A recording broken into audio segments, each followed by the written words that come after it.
Isang 3.5 magnitude na lindol ang tumama malapit sa Sarangani, Davao Occidental, Pilipinas ngayon noong ika-27 ng Hunyo, 2026 sa 17:16 lokal na oras, o noong ika-27 ng Hunyo, 2026 sa 8:56 Coordinated Universal Time.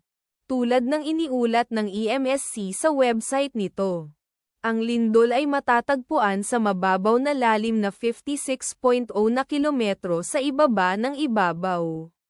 Sa mga coordinate latitude 5.28 at longitude 125.54. Ang eksaktong magnitude, epicenter at lalim ng lindol ay maaaring baguhin sa loob ng susunod na ilang oras o minuto habang sinusuri ng mga seismologist ang data, at pinipino ang kanilang mga kalkulasyon, o habang inilalabas ng ibang mga ahensya ang kanilang ulat.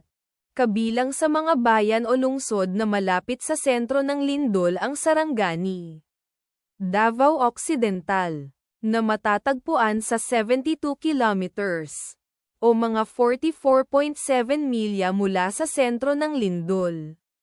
Ang inirerekomendang pagkilos ay maging mapagbantay para sa mga posibleng aftershocks na maaaring mangyari. Ang taya ng panahon para sa lugar na malapit sa epicenter ngayon ay inaasahang magiging clearing sa hapon kung saan posible ang mga bagyo. Ang bilis ng hangin na hanggang 10 miles per hour mula sa kanluran timog kanluran. Ipagdasal natin na ang lindol na ito ay hindi magkaroon ng malaking epekto sa ating mga kapatid doon. At wala ng lindol. Amen.